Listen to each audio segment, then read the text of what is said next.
नमस्कार प्यारे विद्यार्थियों, कैसे हैं आप सब लोग। स्वागत है आपका अपने चैनल संतोष दांगी इंग्लिश पर। आज के इस वीडियो लेक्चर में हम बात करने वाले हैं कक्षा 10वीं अर्धवार्षिक परीक्षा 2023 विषय संस्कृत का जो हिंदी माध्यम का जो प्रश्न पत्र है, उस प्रश्न पत्र के बारे में हम संपूर्ण एनालिसिस आज के इस वीडियो में आपको देंगे। ठीक है, 75 नंबर का आपका प्रश्न पत्र होगा, 3 घंटे जिसमें टाइम होगा। तो यहाँ पर देख लेते हैं हम सारे के सारे क्वेश्चनों के उत्तर। एमपी बोर्ड कक्षा 10वीं अर्धवार्षिक परीक्षा 2023 का संपूर्ण हल आपको मैं बताने जा रहा हूँ। ठीक है, देख लीजिए पहला प्रश्न आपका किस प्रकार का होगा, दूसरा किस प्रकार का होगा, है ना। तो पहला प्रश्न आपका वागीश में आपको यहाँ पर संधि विच्छेद करके बताना, सही संधि विच्छेद कौन सा होगा। तो आपका बा ऑप्शन आपका सही होगा, वाक धन ईशा। उसके बाद में जो दूसरा प्रश्न है, दूसरा प्रश्न आपका यहाँ पर तपोवन। तपोवन में आपको ये तस्मिन पदे संधि बताना है। तो तपोवन में आपकी कौन सी संधि है, तो तपोवन में आपकी स्वर संधि हो जाएगी। उसके बाद में तीसरा प्रश्न देख लेते हैं हम। तीसरा प्रश्न है आपका यानी कि विद्यालय। तो विद्यालय में आपको यहाँ पर विद्यालय इत्यस्मिन् पदे संधि अस्ति। तो विद्यालय में कौन सी संधि है, तो विद्यालय में आपकी हो जाएगी दीर्घ संधि। उसके बाद में जान लेते हैं चौथा प्रश्न, तत्पुरुष समास से उदाहरण अस्ति। तत्पुरुष समास का उदाहरण कौन सा है, तो ग्रामम गतः आपका पहला जो ऑप्शन से वो सही होगा। ठीक है, जान लेते हैं अगला प्रश्न, यानी कि यहाँ पर आपको प्रश्न क्रमांक 5 में आपको नीलोत्पलम इत्यस्य पदे समास अस्ति। तो इसमें आपको समास बताना है कि नीलोत्पलम में कौन सा समास है। नीलम उत्पलम यस्य सह आपका हो जाएगा कौन सा समास हो जाएगा, यानी कि आपका यहाँ पर जो समास हो जाएगा कर्मधारय समास हो जाएगा। उसके बाद में देख लेते हैं अगला प्रश्न, यानी कि महान महापुरुष में आपको यहाँ पर समास विग्रह सही करके बताना है। तो महान पुरुषः आपका जो हो जाएगा, यानी कि बा ऑप्शन आपका सही होगा। ठीक है, देखते हैं अगला प्रश्न, यानी कि प्रश्न क्रमांक 2, रिक्त स्थानीय पर्यतः आपको सलीलम का पर्याय बताना है। तो सलीलम का पर्याय हो जाएगा आपका नीरम, पहला ऑप्शन से सही होगा। उसके बाद में पवन का पर्याय वायु, इसमें भी आपका पहला ऑप्शन से सही होगा। उसके बाद में शुक्रम का विलोम होता है बच्चों दुर्वाहम, क्या होता है, दुर्वाहम। उसके बाद में अस्तमय का विलोम हो जाएगा उदयम। ठीक है, अस्तमय का उदय, अस्त होना का विलोम होगा उदय। उसके बाद में कृषकाय अभियुक्त, यानी कि पहला ऑप्शन से इसमें सही होगा। चोर का आपका पहला ऑप्शन से आरक्षी आ जाएगा। वाची का आपको अवकृता आ जाएगा। उसके बाद में देखते हैं अगला प्रश्न, यानी कि यहाँ पर प्रश्न क्रमांक जो अगला है, यानी कि प्रश्न क्रमांक 3। तो प्रश्न क्रमांक 3 में अहम में हो जाएगा आपका प्रथमा विभक्ति, और उसके बाद में लतिया में आपकी हो जाएगी तृतीय विभक्ति, है ना। और उसके बाद में जो तीसरा जो बालके, तो बालके में हो जाएगी आपकी द्वितीय विभक्ति। ठीक है, उसके बाद में जो अगला देखेंगे, यानी कि अगला जो प्रश्न है आपका तऊ, है ना। तो तऊ का जो आंसर बन जाएगा तऊ सहा तऊते। तो ये आपका तऊ का जो आंसर बन रहा है वो बन रहा है आपका नेक्स्ट सप्तमी विभक्ति हो जाएगा इसमें, है ना। उसके बाद में देख लेते हैं अगला, यानी कि प्रहार। तो प्रहार में आपका प्र उपसर्ग हो गया। उसके बाद में अपवाद जो आपका अंतिम है, यानी कि अपवाद में आपका सही उत्तर हो जाएगा अप उपसर्ग। ठीक है, तो यहाँ पर इस प्रकार से आपकी सही जोड़ी है। और आप जितने भी सारे उपसर्ग है, सारे 22 उपसर्गों को अच्छी तरह से देख लीजिए, क्योंकि यहाँ से संभवतः 99% क्वेश्चन बनता है। उसके बाद में यहाँ पर प्रश्न क्रमांक 4 आपका पूछा जा रहा है कि वद धातु में लकार बताना है ना। वद धातु लट लकार मध्यम पुरुष बहुवचन, है ना, क्या चलेगा, तो वो आपको बताना है कि वद धातु लट लकार मध्यम पुरुष, है ना। तो वदसी, है ना, वदसी वदथा वदथ, है ना। तो ये सारे धातु रूप भी यानी कि आपको देखना है। ये वाला पहला ये सही उत्तर हो जाएगा। अस धातु लट लकार, है ना, इसका एक वचन क्या चलेगा। लब धातु का लट लकार उत्तम पुरुष क्या चलेगा। गच्छति में क्रियापद का धातु लिखा था, तो गच्छति में कौन सी क्रिया और धातु है, तो गम गच्छ में चलती है। ठीक है, सदाचार एवं परमो धर्मा, तो इसमें अवयव बताना है, तो इसमें एव आपका अवयव हो जाएगा। उसके बाद में अवयव यहाँ पर बताना है, तो इसमें तत्र अवयव हो जाएगा। उसके बाद में यहाँ पर इसमें अवयव बताने हैं तो इसमें अथ अवयव हो जाए। तो आप इस प्रकार के प्रश्न यानी कि धातु रूप वाले प्रश्न को अनिवार्यता देख लें। उसके बाद में यहाँ पर अगला प्रश्न की बात करते हैं तो आम और ना यहाँ पर बताना है। अगर जो सत्य है उसके साथ पीछे आम लिखना है, जो असत्य है उसके पीछे ना लिखना है। ठीक है, तो पहले यानी कि विद्यालय में आपका दीर्घ स्वर संधि है क्या? बिल्कुल है, तो हमारा यहाँ पर आ जाएगा आम। ठीक है, उसके बाद में मनः धनरता में व्यंजन संधि है क्या? तो यहाँ पर भी आपका आम हो जाएगा। जगत धन ईशा व्यंजन संधि नास्ति, है ना, तो यहाँ पर आपका इसमें आम आ जाएगा।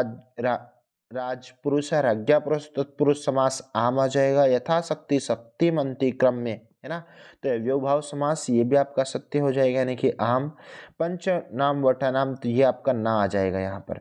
ठीक है, तो इस प्रकार से आपको प्यारे विद्यार्थियों आपको आम और ना वाले प्रश्न कुछ परीक्षा में देखने को मिलेगा। फिर आपको यहाँ पर 6, 7, 8 इस प्रकार के प्रश्न आपको एग्जामिनेशन में देखने को मिल सकते हैं।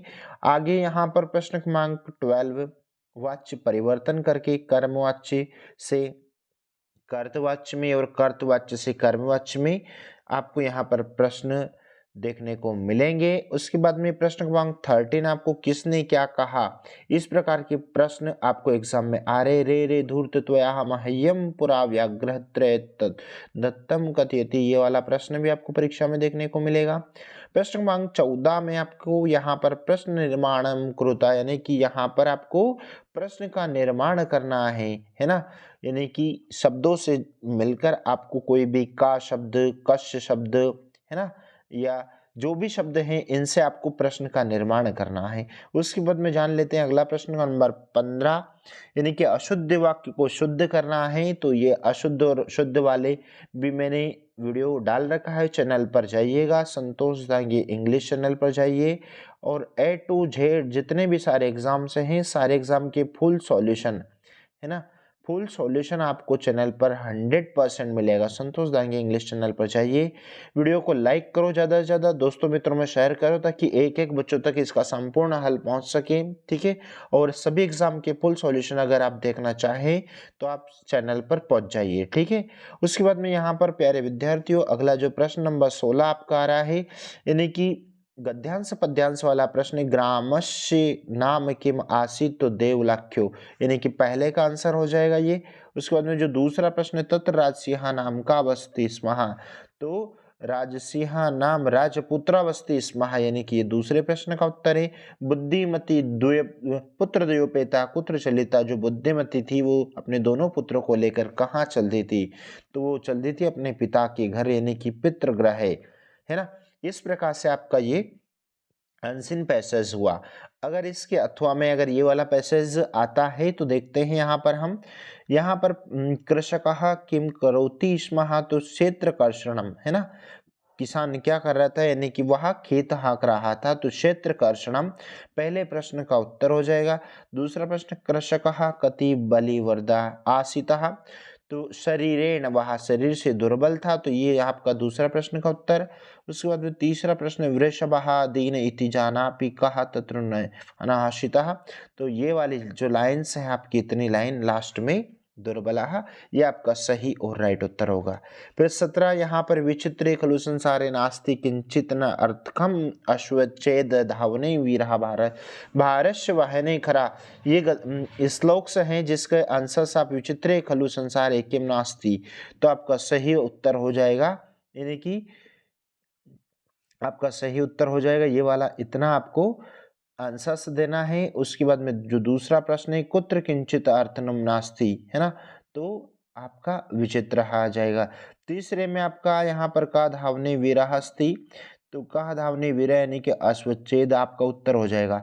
उसके बाद में अगला अथवा में अगर आपको आलस्य के मनुष्यणाम अगर प्रश्न श्लोक आता है तो मनुष्यणाम महान रिपु का, मनुष्य का महान शत्रु कौन है, तो आलस्य मनुष्य का महान शत्रु है प्यारे विद्यार्थियों। ठीक है, कस्य समानेन मित्रम नास्ति, तो किसके समान मित्र नहीं, तो उद्यम के समान कोई मित्र नहीं होता है। किम कारणेन मनुष्य दुखी ना भवन्ति, किसके कारण मनुष्य दुखी नहीं होता है, तो उद्यम करने के बाद में मनुष्य कभी भी दुखी नहीं होता है। उसके बाद में यहाँ पर प्रश्न क्रमांक 18 अगर देखते हैं,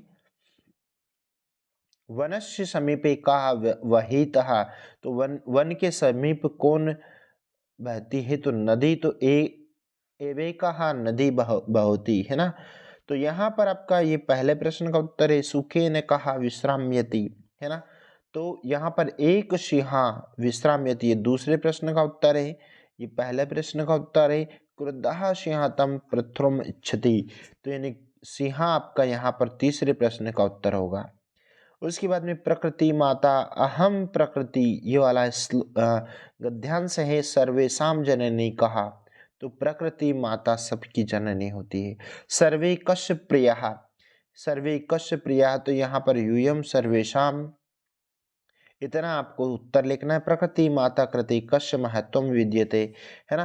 तो ये आपका इतना आपका सारा उत्तर हो जाएगा, यानी कि तीसरे का उत्तर। उसके बाद में यहाँ पर आपको प्रश्न क्रमांक 19, आप ये वाला जो क्वेश्चन है इसको जरूर देख लीजिएगा, ठीक है। उसके बाद में यहाँ पर प्रश्न क्रमांक 20 में आपको सुभाषितानी से या कहीं से भी आप जो आपकी बुक है ना, उससे आप कोई से भी 2 श्लोक जो इस प्रश्न पत्र में नहीं आए हैं, वो 2 श्लोक प्यारे विद्यार्थियों आपको पेपर में लिखना है, ठीक है। तो वैसे आप 3 या 4 श्लोक करके ही एग्जामिनेशन में जाएं। उसके बाद में यहाँ पर अवकाश आ रही है, ठीक है, यानी कि अपने प्राचार्य महोदय को एक अवकाश लिखना है, तो आप कोई अवकाश जरूर देख लीजिए, है ना। मैंने चैनल पर डाल रखे हैं, आप चैनल पर आपको विजिट करेंगे तो सारे प्रश्नों के उत्तर मिलेगा। सूर्यवंशस्य राजा का आसीत् तो सगरः, पहले प्रश्न का उत्तर हो गया ये। दूसरा प्रश्न है सगरः किम कृतवानः, तो सगरः सः अश्वमेधः, ये दूसरे प्रश्न का उत्तर है। तीसरा प्रश्न यागस्य विद्मः कर्तुं कः मार्ग चिन्तितवानः, तो जो तीसरा प्रश्न है, तीसरे प्रश्न का अश्व यत्र तत्र, यानी कि मैंने जो तीसरी जो अंडरलाइन करी, ये तीसरे प्रश्न का उत्तर है।